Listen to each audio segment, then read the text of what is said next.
Hi guys, welcome again to my YouTube channel. So today is our second day here in Kuala Lumpur. And ang among plan nga moadtuan karon is we are going to the KL Tower and as well as the Petronas Tower. So kuyugi mi guys para i-explore another sets of beautiful scenery sa Malaysia. So now naami karon diri sa Sultan Abdul Samad Building. The Sultan Abdul Samad Building is a late 19th century building located along Jalan Raja in front of the Taran Merdeka and the Royal Selangor Club Square. The building originally housed the offices of the British Colonial Administration and was only known simply as the Government Office in its early years. In 1974, it was renamed after Sultan Abdul Samad, who is the reigning Sultan of Selangor at the time when the construction began. Now, this one here is the Kuala Lumpur City Art Gallery.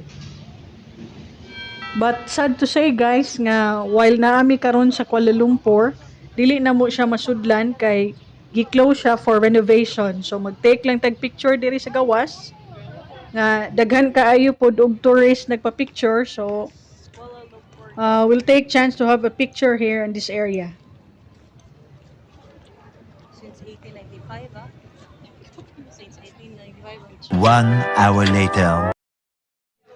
So guys, we're here now sa Kuala Lumpur Tower. So naghuwat na lang mi sa lift para mo adto sa taas sa the highest area sa Kuala Lumpur Tower.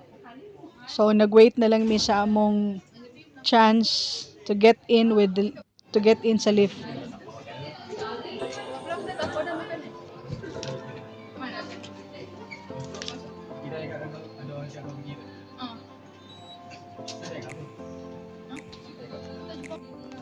So we're here sa lift na.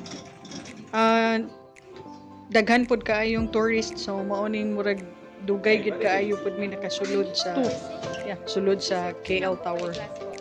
Okay. Thank you.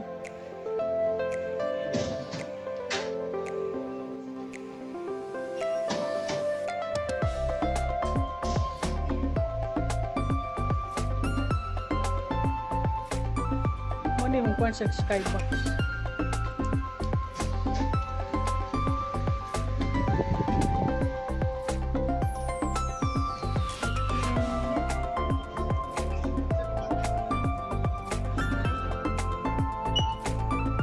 We're here in Kuala Lumpur Tower. Nice kaayo ang view guys from the topmost of the Kuala Lumpur Tower. So nice kaayo ang surroundings, ang mga building. Ari ko speakers.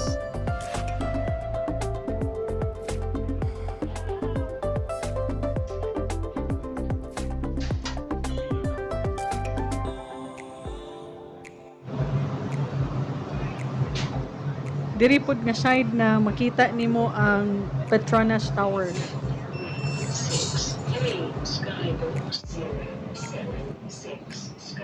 So kung naa ka sa Kuala Lumpur Tower guys, ang usa ka main attraction nga need gid nimo tan-awon is kani ang skybox.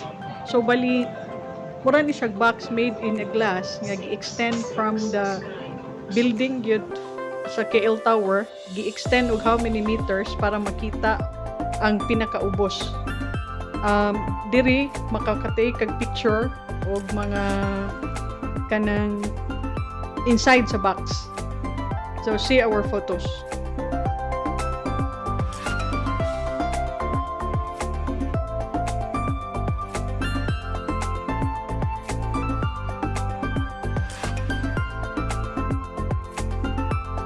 There's sky there.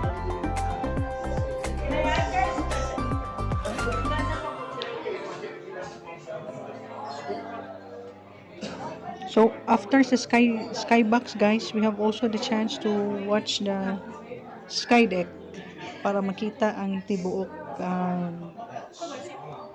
Kuala Lumpur skyline.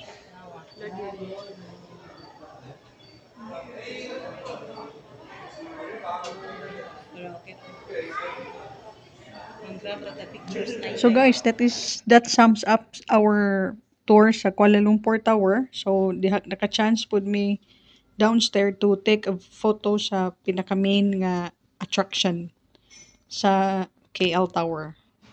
So mao ni siya. That is how it looks like ang KL Tower. Mga kanang lingin diha mao na diha migikan.